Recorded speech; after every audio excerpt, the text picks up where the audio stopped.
for all purposes on the outside, we look successful, right? There, a lot of customers, been here 10 years, all this stuff, right? I think once you make it past 5 years, you can make it as long as you want. It's really on you at that point. But it's how long people work for me, right? Like Brooke's been with us literally the entire time. Sarah's been with me for 6, 7 years. Adrian's been with me for 9 years. Like we've only been open for 10 years. Half my staff has for sure been there for more than 5, and that to me is success.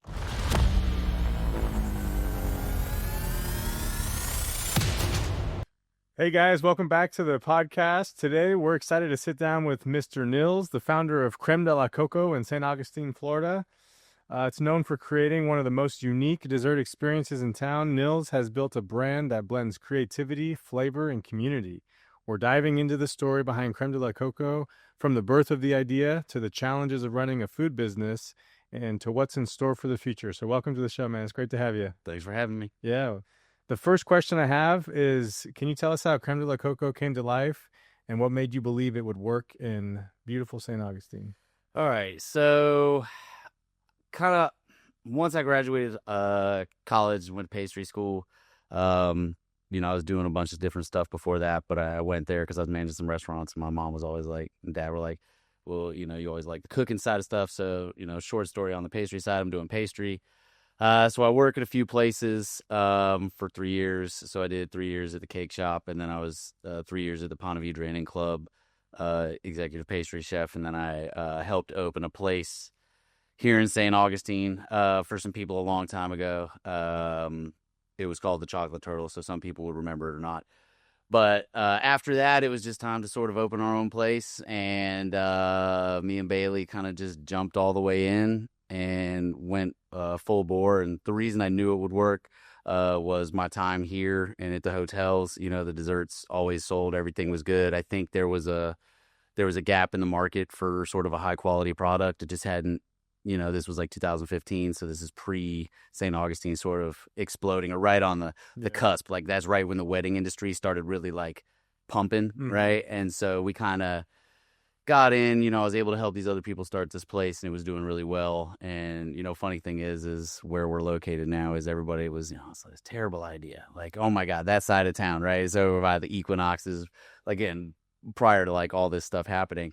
And, I was like, well, we're over there, and it just started working, right? But it was funny. The whole point of the business was to be wholesale and weddings only, right? But when we got in that building after our first year inside of Dose, because I was rented like 160 square feet from them just to kind of start, and retail took off so fast that we had to like ditch the wholesale altogether, because we were never intentionally trying to be open to the public, right? Because I was hotels, and there was like wedding industry and wholesale, and there's all those markets, and I wasn't sure we ever really wanted to do retail. But when we got in the space, put a little bit of stuff out, had to, because it was so much, like, if you walk in there, it's very like retail, oriented fun. And in the beginning, it was just kind of black and open, and, we didn't have the glass, we didn't have a lot of the stuff. So it was kind of just open showroom kind of thing. And retail sales took off, sort of just ran away with it, right? So it was just retail and weddings. And just recently, we've gotten back around to doing a good amount of wholesale, right? Because we can handle the load and stuff like that. But it just, feel lucky. Kind of hit right place, right time, right everything, right? And it just kind of went, and, here we are. Yeah, timing's huge. Yeah. Yeah. So it's 2015, you bought that where you're at now? Don't own the building, rent it, which is fine. So, but at some point, we're going to be either, buying a new building or building a new place within, hopefully in the same area of town, simply for the fact that, we kind of live over here, the whole staff. I don't want to uproot everybody. Yeah. There's some other options, but, I don't want people to have to drive further than we always drive. So we're just trying to maintain everybody's, quality of life without doing anything too wild, right? Yeah, it's a great spot, especially right next to Dose. Yeah. Yeah, and that's funny. Like initially you started with the intention of selling like wholesale to hotels and wedding venues and what have you. That's like my business. Like we started just assuming we were going to do valet for private events. Yeah. And then the market demands transportation, and they want like shuttles. So, do you guys do shuttles and golf carts and buses? And it's like, well, now we do. Yeah. Hey, I mean, it's funny. You have your best laid plans, right? And then just as soon as the tires hit the road and the money starts going, you kind of got to follow what's going. Like, for example, like I don't like cheesecake, right?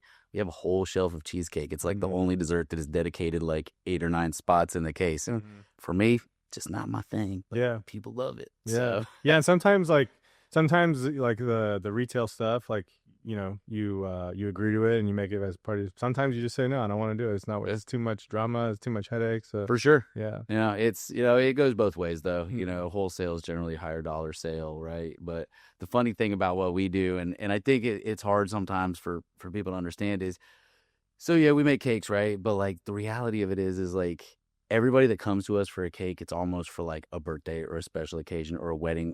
And it's literally so it's so emotionally invested that it's such a big deal. That's like, I feel honored to be able to like handle this, but there's like a lot of pressure, right? We talked about the kitchen a little bit. I'm like, it just has to be right, because whether it's, 10, 20, 30,000, whatever they're paying for their stuff, it's like, it's for a big day, right? And so it's our responsibility to make sure that memory comes through and it executes and you remember, and just kind of like make sure it's all right. And, and sometimes it doesn't work out and sometimes there's missteps, right? Maybe a cake out of 500 we did over the month just wasn't perfect and somebody was upset, but, make it right and give us another chance and we'll get everything going. And just, it's just the emotional investment from the other side, which if you do, wedding sort of stuff, you kind of understand that it's like, they're counting on you. Yeah.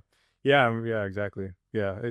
You're going to have mess ups. So you just have to, as long as you can learn from them and make it right, I think that's, no one's perfect. So what you don't want to do is like give them the middle finger and just kind of, for sure, whatever, there's the next customer like that. Well, that's how you don't make it. Yeah. And the funny thing is with mess ups is, somebody once told me is like, if you're really good at what you do, the mess ups are the only time you have a chance to show how great you are.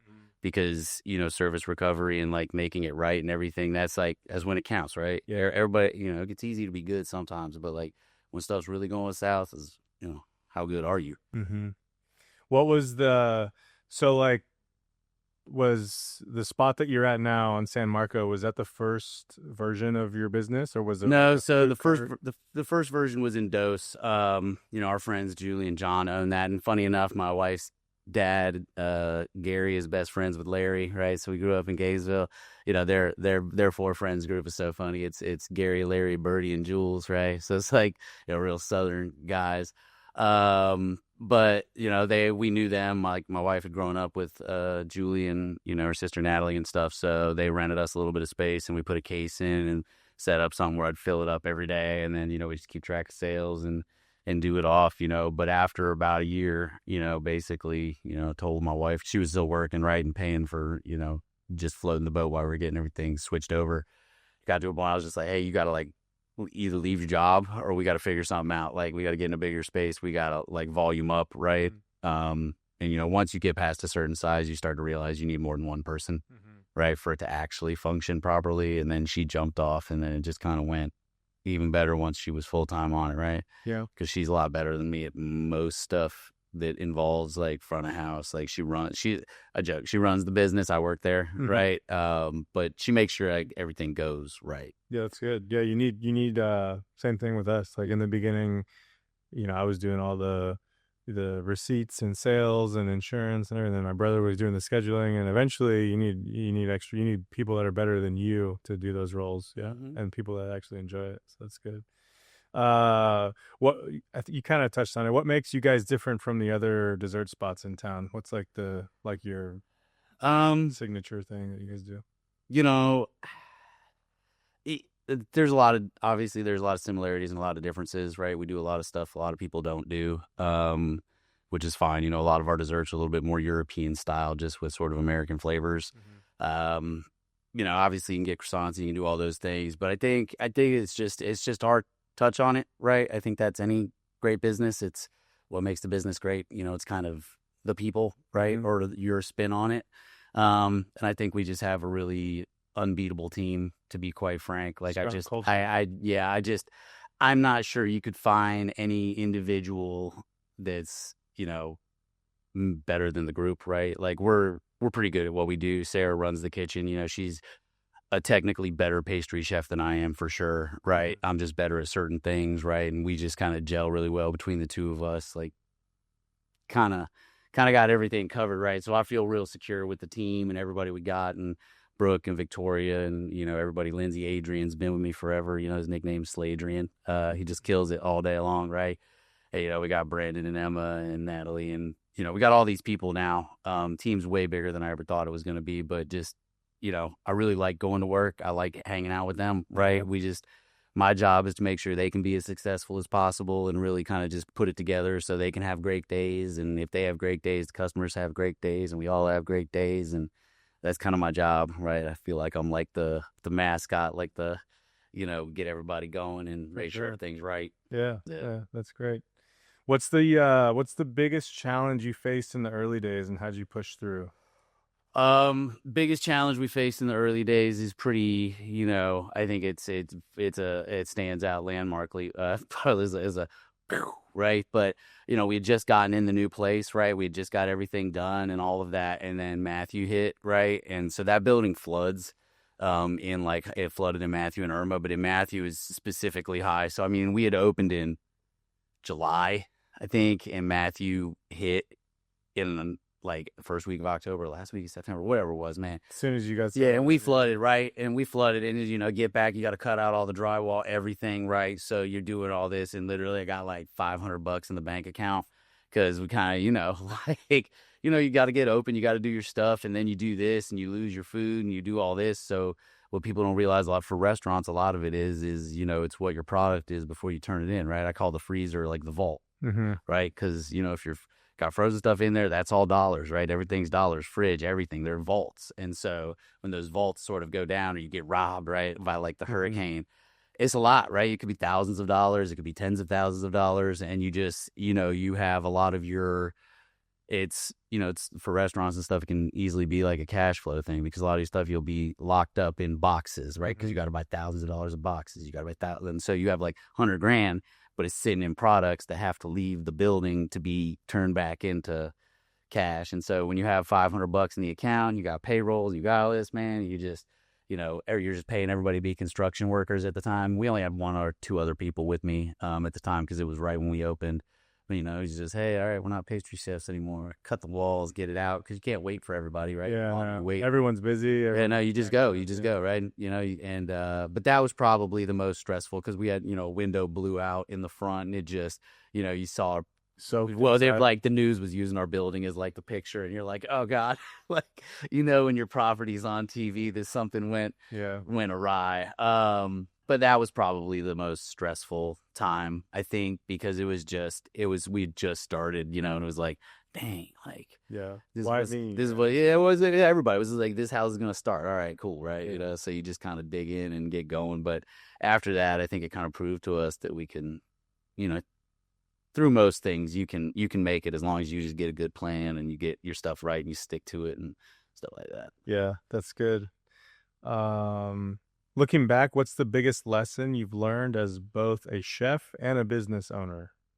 So first, as a chef, I think when you're younger, you try to do a lot of stuff. And I think this probably goes for every industry, but you try to do a lot of things, right? You try to do things, people haven't done. You try to put a lot of things together. You just try to start connecting, right? And all of this. And I think as you get older, if you're really good at what you do, it becomes more of the simple artistry of everything, right? So it's not making all this wild stuff. It's making things simple but extremely well, right? And it's too much stuff makes everything too complicated, right? Sure. But when and I think people recognize it, like when you see a business or a product or something, you can tell it's just the way it flows. It's just the simple, just done right consistently for time, right? That's always, I think, where people misstep. Like, it's really easy to be good for a short period of time. Can you be good for 10 years, right? Can you be good for longer than that? Like, and it's not going to be perfect, but it's good for a long time is great, right? It's good to be good once in a while, but it's just it's getting through all those ups and downs, and so with food, it's simplicity, right? It's simple, clean, delicious. Makes an impression. With desserts, you're fighting memories a lot of times, right? Like, you're always going to remember your wedding cake and certain things and certain lights or what grandma made. and you really just got to like tap into those memories, right? That's the food thing. It's simple, clean, done right, long time, makes memories, you What know. what's like the number one selling item at your store? Man, that is like Is it like honestly, it's the oatmeal cream pie probably, right? But it's that thing, and I say this with all due respect, but it's just what Little Debbie should have been, right? That thing's like out of control, but it's so simple. It's the texture. Like you hold it, it can't possibly stay up necessarily, right? Mhm. And then it's just the filling, it's the right 50-50 fluff and buttercream, and it's just the way it's baked, and it's like it's just it's literally like, you eat that thing and you're like, it's all these, old guys coming by and buy like the dozen, right? We sell out like 3-4 times a day. But like, like when you get certain markets that are showing up all the time, that you're like hitting the right spot with Mhm. certain things, right? Especially, in St. Augustine, got a lot of early birds and stuff like that. And the demographics changed over the past, 5 years, but it's still, man, they just keep coming out for the same stuff, right? Yeah. It's like if you look at Osteen's, man, they just crush it doing fried shrimp, right? But 60 years or something like that, like something crazy. Yeah. People just keep coming out. It's the longevity, right? Yeah. Yeah. I really like the simplicity thing because, like, as a business owner, you have all these ideas and, like, which things can we get into? And then that's, it's cool, kind of, but then, like, it's really confusing for your staff. Like, if you want to make a whole new 12 dessert items, then you got to reteach things and Yeah. get new equipment. And it's like now the customer doesn't know what they want. And it's like super confusing. So, like, if you look at like In and Out, you ever been to California? Like In and Out hamburger, like they got like 9 things on the menu, Yeah. and that's what they've been doing for 60 years. And just like super, yeah, just do a few things, but do them extremely well. I agree. I agree. And then as far as like the business side of kind of what I've learned over the time um is just treat people right. That's pretty much it, Mm-hmm. right? Treat people right, be honest, be fair, do what you're supposed to do, be a good person, listen when people have problems, help when people have problems. If they work for you or work with you, right, they count on you for a paycheck and all that stuff. And like, really learn to sort of be as stable or as like the rock as you can, right? Because, life's turbulent for everybody, like Mm-hmm. all over the place. But what I can do is I can make sure work's stable, right? If work is stable and it's like, it's coming, it's the same schedule. Like for us, the hospitality industry, it's more of a quality of life thing because, I don't know many other restaurants or whatever, but we're closed Sunday, Monday, Mm-hmm. every day, every week. So you have the same schedule 5 days a week for the whole year in the hospitality industry, which is rare. We're closed for a week around Thanksgiving, 2 around Christmas, and you can take 2-3 weeks off in the summer. Like, It's nice, yeah. and so I think that's why we had a part of the reason we have good teams, but you treat people well, right? Like we vote on stuff. Like I'm like when we decided to close over Christmas, we voted, man. It was like 6 years ago. I was like, y'all want to like close for 2 weeks around this? So y'all still really want to do this, right? Like, and they're like, nah, I'm just close, right? And I'm like, all right, cool, we'll just close, right? And it Mm-hmm. stays that way. But it's just treat people the right way, right? Like, I Mm-hmm. mean, it's simple, but it's like hard because you got to make decisions a lot of times. But I'll pretty much always make decisions in favor of the group, pretty Yeah. much unilaterally all the time. It's just it's important, right? Because if you really want great businesses, you have to have people with you for a long time because that's you start to. Yeah. It, Yeah. Any issue that we've had as a business, it's always like looking back in hindsight, because we're not perfect. Like yeah, early on, like we've had, lawsuits and things pop up, and especially with California. So like, but yeah, looking back, like if you just take care of people and just be nice and find a solution that works for, everyone, that's the best way to do it. yeah. I think Yeah. I think the best way I can put it is everybody the customer's always right. The customer's really important. The customer's how we get paid, right? Mm-hmm. That's all true. Mm-hmm. But the people that work with you and represent the company is your family, right? So treat your family right, Mm-hmm. and then your family can actually help everybody, Yeah. right? Because if you get a team, you can help more people. Yeah. It's like it's an exponential thing. It's not an addition, right?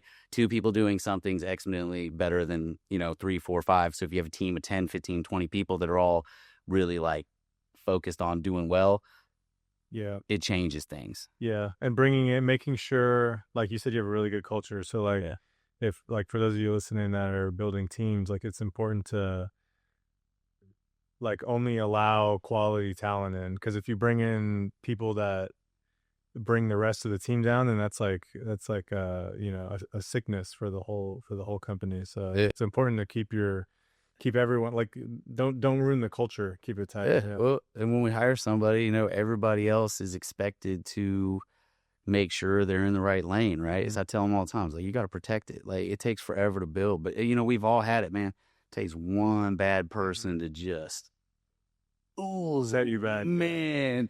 You're like, when you do your best and you can't let it change you, and you got to like keep positive about certain things, but people do stuff, man. And you're like, how can I not take that person off? Like, oh my goodness, right? Like, how could you do that? Like, but it's just, it's people, right? And so you just kind of, you can't let it change you. You still got to keep giving everybody the same benefit of the doubt. And you just, it just happens sometimes, right? But, I think in order to truly be successful to a certain degree, you have to open yourself up to that, because you have to actually like trust and believe, right? I think once you get older and you start doing it a bunch, you can start to see sort of some of the red flags that start to crop up, and you get better at filtering it, right? But after 10 years, I think we're pretty good at, like, I can generally talk to people, it's and figure out what's sort of gonna happen a little bit prior. But I also have everybody else there, like, sort of interview them and talk to them, and they have to like work with us for 6 hours. Yeah, that's good. Yeah.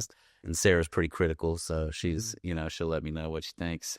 For sure. Yeah, you need that. That's your team is like, you just ask 3 or 4 of your teammates, like, what'd you think of that girl or that guy? Yeah, and they'll tell you. Yeah. They'll make the decision for you. Most of the time. Absolutely. Piggybacking off of that, let's say, when you hire people, do you hire based on like the culture, or do they have to have like check all the boxes of skills? Like, you can't teach someone how to change their personality, but you can teach someone how to do. Yeah. So I gamble on people, not on skill, right? Like, it's like, hiring is, it's a gamble, right? But we never hire out of a point of necessity.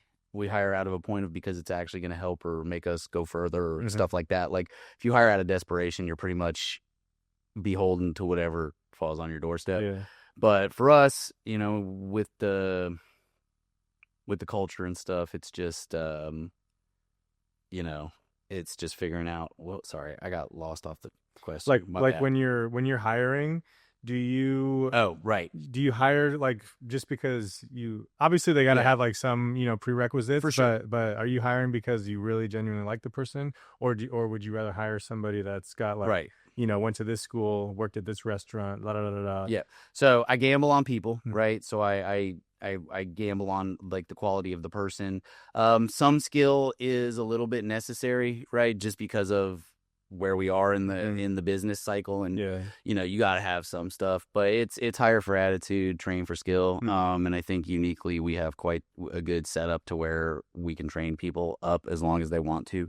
And it's an attitude thing. Like, they just have to fit. They just have to fit at this point. Like, I'm not trying to do that. We all got kids, we all got stuff. Like, if you want to do that, go somewhere else. Like, I'm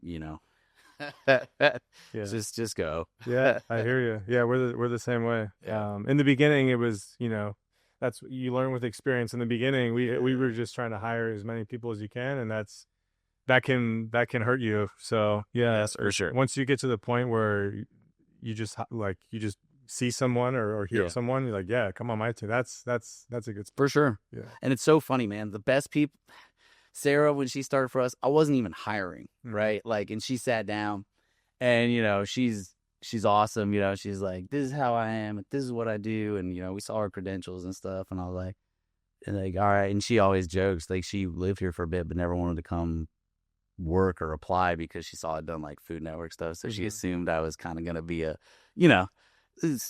a little different than I am and stuff. And so, we didn't have any hours or anything, but I just her credentials and, kind of honesty. I was like, we just gotta we gotta find like 12 hours to just try to get her in the door. Right. Then soon after that, man, she outran and outperformed. And then when it was time to put a kitchen, man, everybody just voted unanimously. It wasn't even like a thought. Right. I was like, hey, so we're getting, everybody's like, yeah, do that.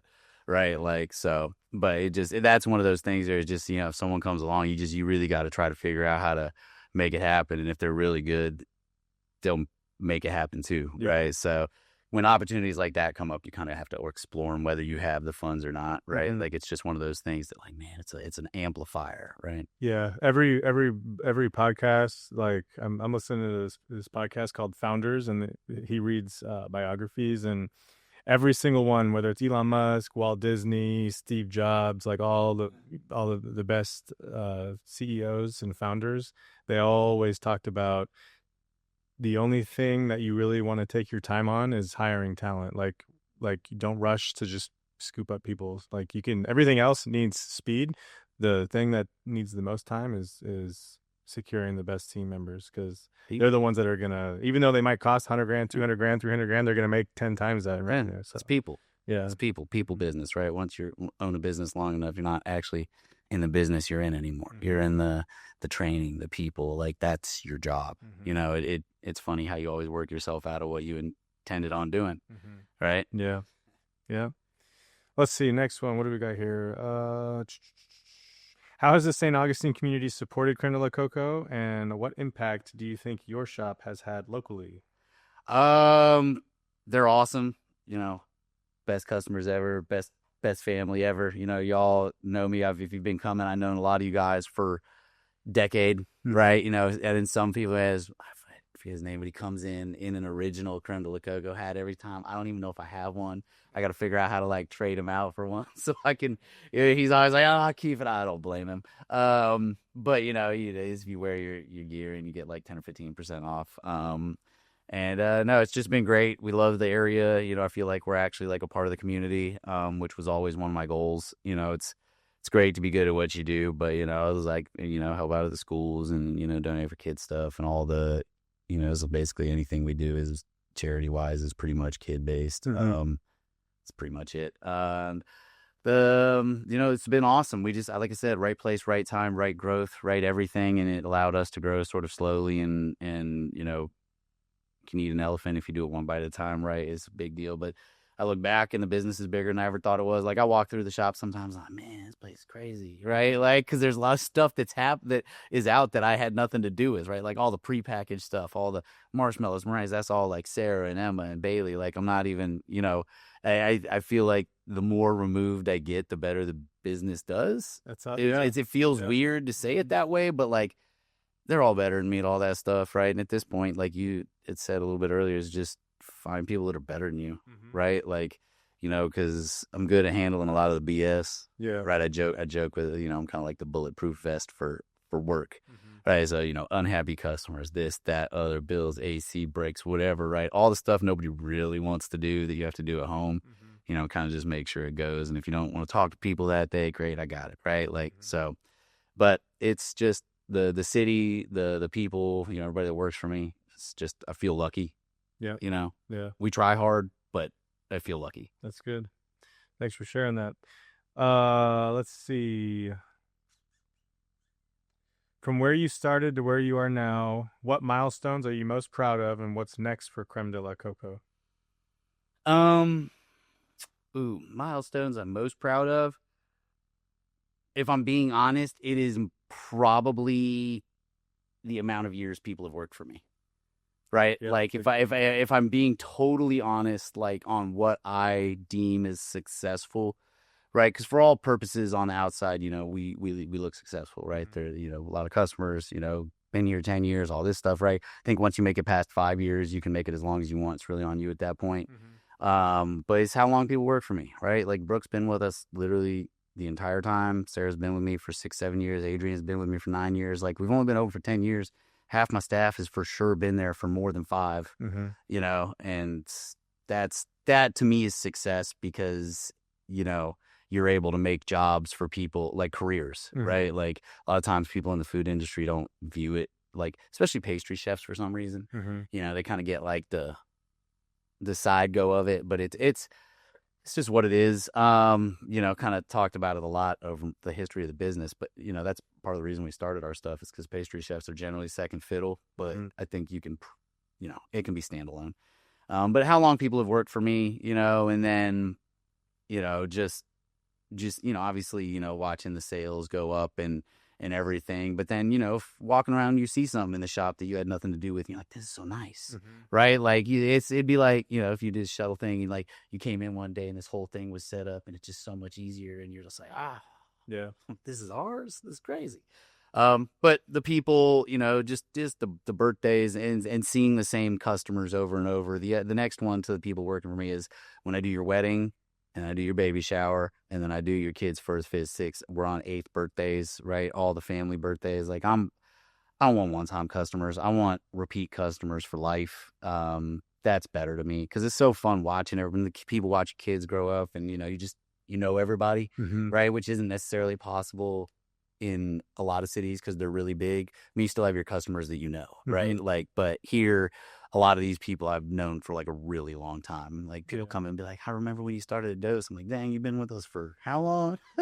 How old are we now? Right. You said you have 2 kids? Yeah. Are they, do you see them helping out in the future or? Yeah, I mean, if they want to, right? My youngest son's real good at the commercial stuff. He's all just like, you got to come spend your money. Right? And, you know, Remy's a little more like, he'll be like, good, right? Yeah. But Remy's more like, you know, my wife Bailey. Like, he's very like kind, sweet. Like, he can be all the stuff she is. And then Rory's a little bit more like me. He's more like, yeah. I like, yeah, he gets a little more fired up. But, you know, I think if they stick together, they can kind of do anything they want. I don't think it matters what they choose. And, you know, at that point, I'll just do whatever they want to do. Yeah. I'm hoping they go pro in fishing and I can drive the boat. Nice. That'd be totally cool retirement. But no, if they want to do it, you know, we'll have some fun. It's kind of my father-in-law did the same thing. He ran machine shops and stuff. And then he saw what we were doing and he got really on board. And he's like a huge reason that we are the size we are and the way we are. Like he found all of our equipment for like discount. He just finds stuff on the regular. He's like, hey, you know, this is coming up on an auction, maybe check it out. And I'm like, okay, dang. He's like, it's like 40 grand new, but he's like 2,000, right? And I'm like, so he doesn't like force us to buy it, right? But he finds these things that I'm just like, and I got this, we got his building in Gainesville because he had sort of retired, is full of bigger equipment that we have here for when we shift, right? So when we shift, we'll be able to volume up like times 2, right? I got just as much equipment over there as I got here, right? So we got to find a place where we can blend it up. And so, you know, he's been priming us for the next level for a long time. Like it's not, you know, it's like he bought all these sheet trays. He bought like, man, it was like 20,000 sheet trays in an auction for like $400, but the shipping's like $3,000. But I'm just got like a semi full of sheet trays, which is incredible because we always need sheet trays. But your father-in-law's going all in on Crème De La Cocoa. Dude, he's been all in. Yeah. He's been all in. Like, you know, it's because eventually we'd like to put something in Gainesville and talk about the vault. He's got the semi loaded with right. Like so, like stuff pulls up. I'm like, what's this? He's like, well, I bought this. I'm like, oh dang. He's like, well, if you want it, you know, you can have it, and if not, I'll just resell it, right? And I'm like, I guess we'll keep it, right? Like, you know, but you can't not when someone's literally like. And they see it and they know and they did their research and they understand everything about it and what you're trying to do more so than you do most likely. It's kind of hard, right? But you know, my mom's kind of like that. You need people like that to push you, and it helps steer the ship for sure. Yeah, Gary's the invisible hand that people don't see. Are you guys? So are you actively looking for a spot? Or okay, yeah, we are. You know, we're looking around and we're checking some things out. You know, we got a few years and just trying to be downtown or on the island. Just somewhere that doesn't really flood, man. It's just kind of hard to deal with that every year, right? And I'd like something that's a little bit newer. That, you know, it just.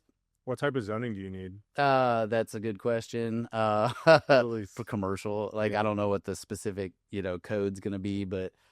You know, most of the places we're looking either are food service or can be converted pretty easily. It's not anything too crazy. I'll keep my eye out. Yeah. I'm always looking too. But. Yeah, just, you know, it's maybe it'd be warehouse space with some frontage or maybe, you know, depending on what it's going to be. There's that spot. I'm sure right next to you guys, that old boutique clothing store. Is that boutique clothing store? It's like on San Marco. Oh, yeah, the Coca-Cola building. Yeah. Yeah. You know, we've looked at that. You know, I think it's figuring out if that's right for us and if we can convert enough stuff, you know, for the price and all that stuff, right? Everyone wants a crazy amount for their buildings. Yeah, stuff's up right now. I'll say that. But, you know, it's just like I said, we'll make the move when it's the right Hmm. time. We're not. It's Yeah, just timing is eventually something will probably your father-in-law will find it. because Like, ideally you can make that like perfect slide, right? yeah. Like it's transition from building A to building B and just a real smooth go of it. But that's an art in and of itself, right? For sure. Yeah. Yeah, the non-flooding's huge. Yeah, it's, basically for 2 months out of every year, we got to be worried that we're going to have to close for a week or two, and closing for a week or two just for everybody is, if it's not planned, right? Yeah. Like and then you got weddings, you got all this stuff going on, and you got to figure out how to piece it together, and everybody's calling you, and it's just panic, right? And if there are no storms, it's no big deal, right? But it's when there are, it's chaotic, you know? Well, I'll keep looking out for you. Yeah. Just let you know. Let's see here. Okay, for someone listening who dreams of starting their own food business, what's one piece of advice you'd share with them? You got to love it. It's a hard business, right? It can be very demanding physically, mentally, emotionally. You put everything in it. You got to love it. You got to actually want to make people happy. And there's tons of different ways to do that with food, right? Yeah. Food's like one of the few things that, a good bite of food can change your day, and in my case, my life, right? I ate a banana truffle, and literally that's why I'm doing pastry. To be honest, it just literally like changed the whole trajectory of my life. But you got to love it. You got to want to make people happy. It's pretty much it. Yeah, like that's great. that's what I would say. Where'd you get the banana truffle from? That was at the Nodder School of Pastry Arts when it was open in Orlando. That was when my mom was like, well, you always like the cooking side of things, right? And because I was doing management. And I went to the school to look, and, I saw these chocolate showpieces and sugar showpieces, all this, crazy art stuff, because I always liked art, right? I'm an art and science person. Yeah. And then, he's like, oh, I got some chocolates here, and I tried the truffle. And I was like, oh, my God, like, you can make stuff like this? Like, this is wild. Like, it just kind of like one of those things, like, you don't know what, like, you don't know what you don't know, right? And then just the more you know, like, the less you actually know, right? You're like, oh, my God.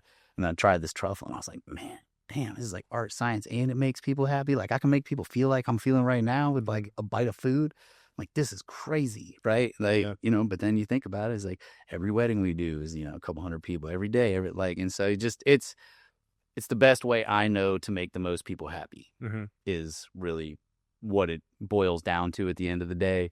All the other stuff, like, cause it's, kind of crazy. A few summers ago, I did a slip and slide, and like, had to have emergency heart surgery for pericarditis because, like, I bruised my heart sac, and, like, I had to have a bunch of fluid removed, and it was crazy, right? But it was like, nobody knew what was going, like, I was like, oh, man, I'm gonna die, right?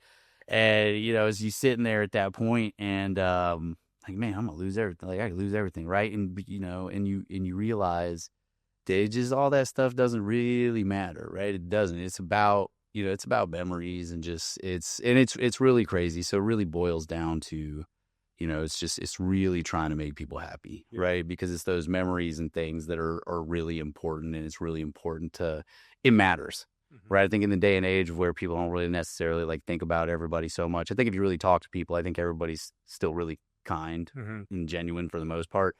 But it's knowing that, like, it's just the memories matter. How you treat people matters. How you talk to people matters. Like, it matters. Like, I used to think it didn't matter as much as it did. Not that I was like running around being like a jerk or anything, but like, you kind of think of yourself all the time, but then you really just got to think about everything it's all connected, and it all makes waves, and and if you're just doing your best to make like positive stuff, it amplifies. It really does, and if you can get a lot of people on board and everybody's just, it matters, I guess is what it comes down to. It's making people happy. It's making memories. And that's really like the main goal. If so, love for it is huge. If you're young and you want to be a pastry chef one day, do you need like a certain school that you should go to, or work for like a certain type of restaurant, or does that not matter? I think who you learn from matters more than the school you go to, right? But generally, good schools, there's good teachers. So it's who you learn from. You got to have some technique. Like, you can be self-taught, whatever, right? Like, you can be any way you want, right? But it's just like, you really have to figure out how to make, people like certain things, right? There's very, people like chocolate, they like vanilla, like whatever, all that stuff. But you got to figure out what your demographic is and who lives where you live, right? Because if we're in a big city, I can run all sorts of different crazy stuff and it'll sell. But in St. Augustine, I have to be a little bit more standardized, a little bit more, but I kind of like it that way. Like I said, it's easier. Yeah. But just, get some skill, right? It doesn't matter where you get it or how you get it. Just be skilled, right? Like if you want to make fudge, man, just be the best at making one flavor of fudge, and I guarantee you'll like do well, right? Like it's like if it's like just pick something and go all in. Yeah, like you got to go, don't spread out too thin, right? Like it's just really have your main focuses, but you got to find it, right? And you might find it when you're not looking, right? It was like that banana truffle. I didn't know, I didn't know that. It was just crazy moment, right? You eat some and you're like, whoosh, and you're like, oh my god, light bulb moment. Yeah, it changes the world, right? All right, so we're gonna move on to the rapid fire quick answer questions. So what's your go-to dessert when you're not making your own? Oh, where do I go get a dessert? Or like what's your go-to? Like you could buy it from a store or you could get it at a restaurant. Man, shoot, I really just like Heath Bar's Almond Joys, Kit Kats, right? Like I like all that the stuff. Halloween candy. Yeah, man, but I like the chocolate Halloween candies. Watermelon Sour Patch has a special place, and it always will, but that's the only gummy one. Like the rest can get out. Yeah, and Skittles are all right, but just like Twix and stuff like that that's the right answer. If you could collaborate with any chef or brand, who would it be? Man, that's a really good question. If I was gonna say chef, it'd be Sarah that works in the kitchen with me already. I know that seems probably not, but it is. Like we collaborate on stuff all the time, and it's fun. I have a good time. And then if I had to pick somebody famous, but Jacques, like Ewald Notter was the guy that I learned from, so it'd probably be him because I have a lot of respect for him, and I really had a good time, and I felt like his knowledge really changed my life, and I'm able to do a lot of things that I probably wouldn't have been able to do if I hadn't learned from him. That'd be like kind of my two. Like if I was being honest, it'd most likely be Sarah, but if I had to pick somebody, it'd probably be Ewald. Nice, that's awesome. What's one word you'd use to describe the future of Crème De La Cocoa? Bright. Like like I said, man, every day is fun. Every day has new opportunities. We're working on some stuff. Maybe we can, change the world one day with some ideas. It'd be great. I think we got some stuff going on, and just sort of, expanding our reach and just making more people happy and more memories, and just, just try to be memorable, right? Just keep everything going well. Yeah, that's awesome. What's the most insane dessert order that's ever been placed at your store? And did you take it on or did you decline it? Well, shoot. It is this one wedding. Like it was just this one wedding was over the top, right? They were from Miami, and I think something to do with oil potentially or something like that. But like they had to have spent like $10,000 a guest, right? Just the amount of flowers, everything. Yeah. Like the cake alone was $5,000, but it was because it's just so many sugar flowers, right? It was the time. Like people don't realize it took me. How tall was it? Man, it's probably like 6-7 tiers, right? So it's probably like 4 or 5 feet tall. But Jeez. Like the sugar flowers, right? The sugar flowers took us at least a month to make.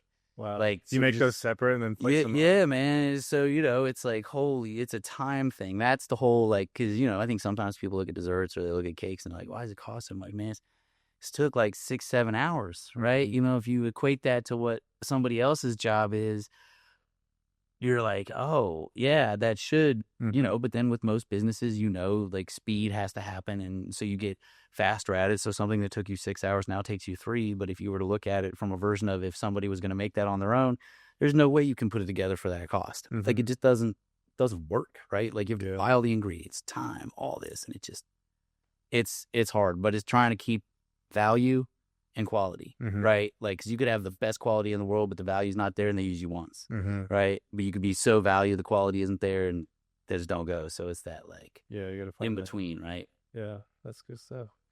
If people want to find you, how can they find you, and what channels are you on? How can they get in touch? So obviously you can call the shop, Crème De La Cocoa, Crème De La Cocoa website, Instagram, Facebook. Emails are the best way to communicate. That's the most organized for orders and everything like that. Texting them is a little bit tough. And do not order them from me because I will mess it up. Uh, You guys can do pretty much like any custom cake. yeah. Is if we're not booked, because on Saturdays, during the season, we generally got like 10, 12 weddings, so it's like booked up from basically starting this week until the end of June. It's pretty busy. Thanksgiving's coming up, so Oh yeah. when should people place their orders for that stuff? Whenever you want to buy something from us is what I would say, because we'll probably have to turn off orders at some point. Yeah. It changes every year, but it's busy, and we kind of just we have to cut it off at some point, otherwise it's just a bottomless pit of tire. Yeah, eventually, yeah. Time is everything. So Yeah. money's unlimited, but your time isn't. So Yeah. it's good to take a break and enjoy. Can't have everybody working 24-hour days for a week straight, Mm-hmm. Well, thanks for coming on, Nils. I Yeah. really appreciate it. My family's used you guys For sure. like 4 or 5 times, so we really love your product, and Yeah. happy to see you guys doing great things in St. Augustine. So Yeah. thanks for listening, everyone. Get after it. We'll see you on the next one. Cool. So Sweet, man. cool. Thanks. Yeah, of course.